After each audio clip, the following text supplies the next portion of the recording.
going? I'm Tex. Glad to see y'all today. Today's topic is going to be a therapy reality check. Why do I call it a therapy reality check? Well, it pertains to a conversation I had with somebody within the last couple of weeks. And what was said my child has been going to therapy for the last 4 years, and I'm very upset with their therapist.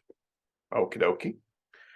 And I want a new therapist because the old therapist is not teaching my child any skills, or things are not getting better and all that. And I understand that.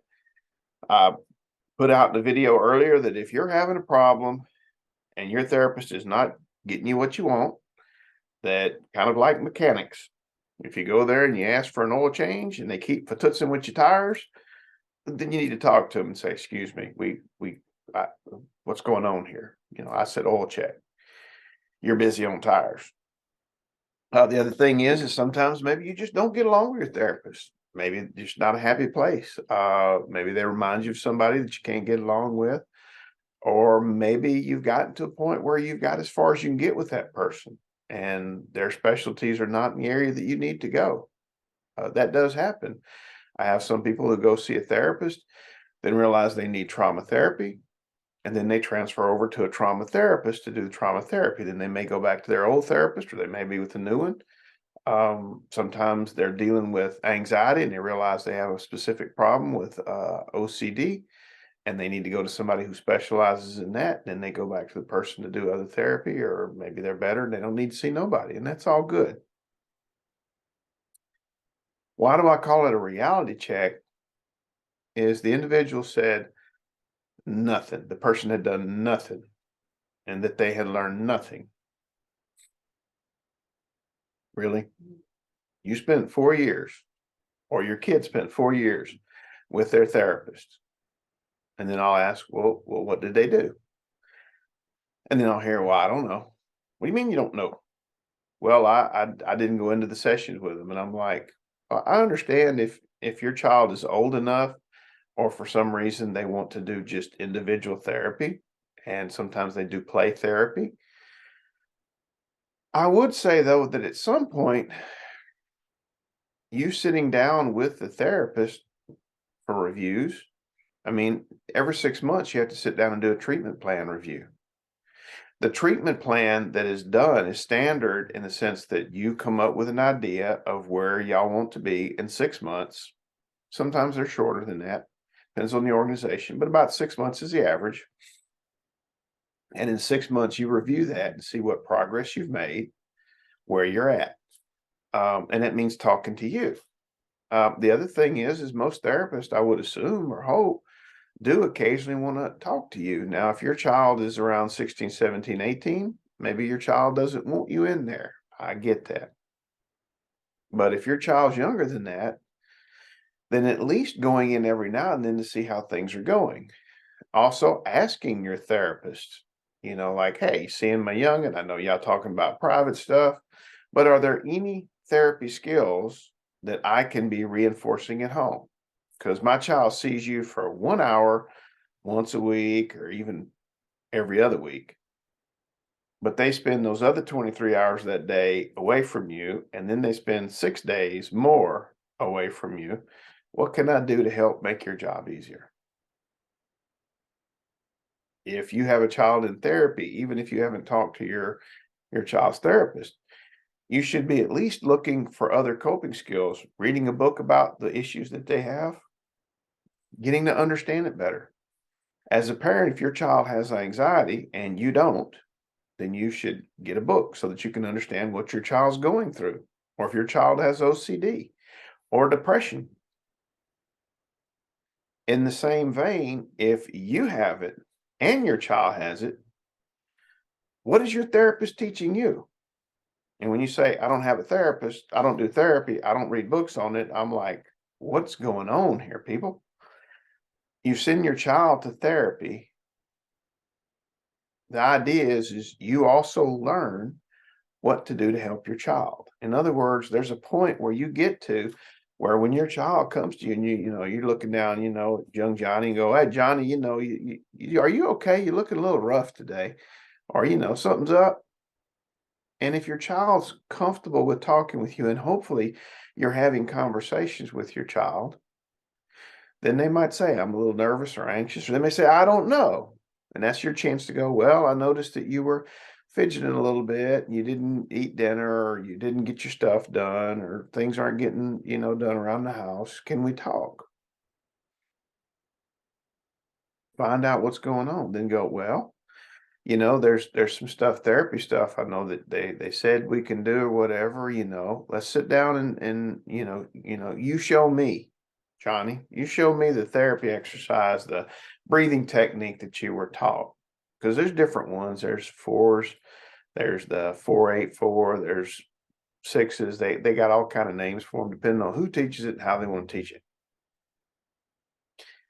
And sit down with your child and do the breathing exercise. And here's the thing, if you're too embarrassed to do a breathing exercise with your child, and your child's too embarrassed to do a breathing exercise with you, y'all got other problems y'all need to attend family therapy and talk about. Because if you can't breathe in front of each other, there's something going on there.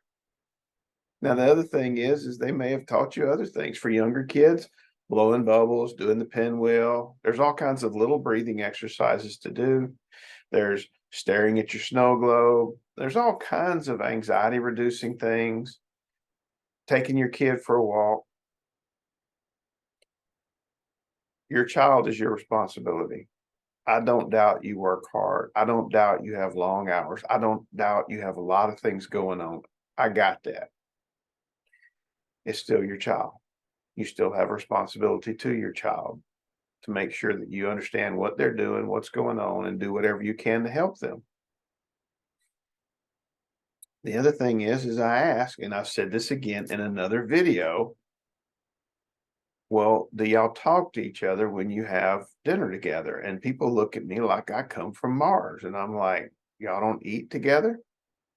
Oh, well, we do if we go out to Mickey D's or Burger Hooper or Chicken Flickin' or wherever, and I'm like, okay, what do y'all talk about? Well, we don't usually talk. We sit there and look at our phones. So you go out to a restaurant, you order food, and you look at your phones.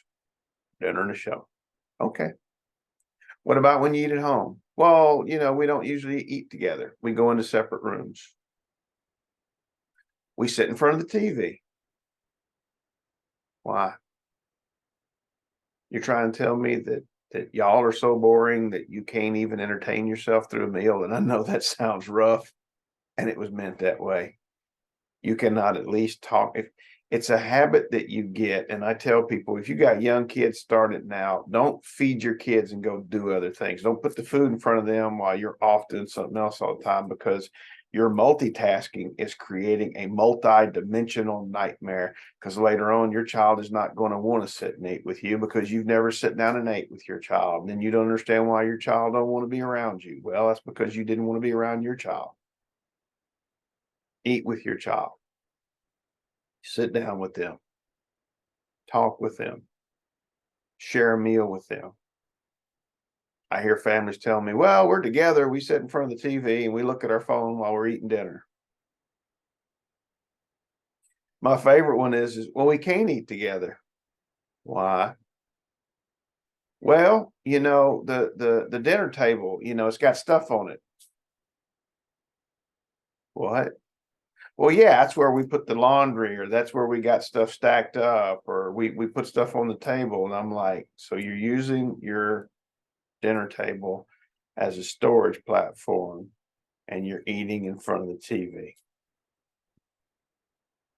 And you don't understand why you don't understand your child. And your child doesn't understand you. See, one of the coping skills that you have is talking. I used to think breathing was the most basic coping skill. Technically, probably is, because you have to breathe to talk. I'd say talking ranks right up there with it. And yes, sometimes there's your child will have a problem that they will not talk to you about. I understand it. That's why you have therapists, counselors, people to go to. I would say, though, that it makes it easier if you talk to your child so that you can help them and your child trusts you to come to you and say, I have an issue, and you're able to sit there and go, hey, well, I'm listening. Can we talk about it? What's going on? Okay, all right. And what remind them, what did your therapist say do when you're feeling all antsy? Oh, the breathing technique. How does that go again? And you sit down with them and do it. You should know these coping skills. Go online. Use YouTube for something besides watching dogs with sunshades, listen to weird music. Okay. There are things online that are educational and helpful. You can find breathing techniques, relaxation techniques. Use them. Sometimes sitting and talking with your kids is enough to get them to relax and listen to you. Try it. Work through it. See what happens and improve. You can do it. Please, please, if your kid is in therapy, then you are in therapy, not just your kid. It isn't a thing that they do alone. It's something that you help with. And even if they don't want to sit in sessions with you and do family therapy for whatever reason, a few minutes with your therapist at the beginning or the end of a session allows you to know what's going on. And it allows them to say, oh, yes, for homework, I gave them, this writing exercise. I gave them this exercise to make a list of things that they're grateful for. Here's their daily affirmation, or they're looking for a daily affirmation. And maybe you should pick up and do whatever your child is doing, because this is the point that really just torques me. You can't sit there and say, I love my child, I care about my child, and I'm not willing to spend 5 minutes with my child between sessions watching a video with them that they were given as homework, or discussing with them what was their homework. And when you even don't think about it, then on your way to the next session, you go, oh, by the way, did you do your homework? Oh my God, you're in the car rushing. What are you teaching your child? When you have homework from therapy, do the homework. I always tell people, there's no magic wand. There's no dust to sprinkle over you and make everything magically change. You have to do the work, and you got to do the work together. Most likely your child will not do it by themselves. So please don't take your child to a therapist and not be involved in any form or fashion. Okay? You're paying the bill. You have at the very least a right to know that they are teaching your child some therapy skills, and they have, to me, it's like a responsibility to share them with you if you ask. Now, if you don't want to, then we sit there as therapists and think, wow, that's sad. Parent don't even want to participate. So get up off the couch. Do these things with your child. I guarantee you the results will improve. Things will get better if you do. I can also guarantee you that if you don't, your child has a tough road to hoe. They are trying to do it by themselves, and you are just, well, you're saying, I did my part. I took you to the therapy appointment. No, you need to be willing to participate when you can. Okay? I hope y'all have a good day, and there's my little bit of reality check. Be involved, read, keep up, learn, and be there for your kids. Hope y'all have a great day, and I'll talk to you later.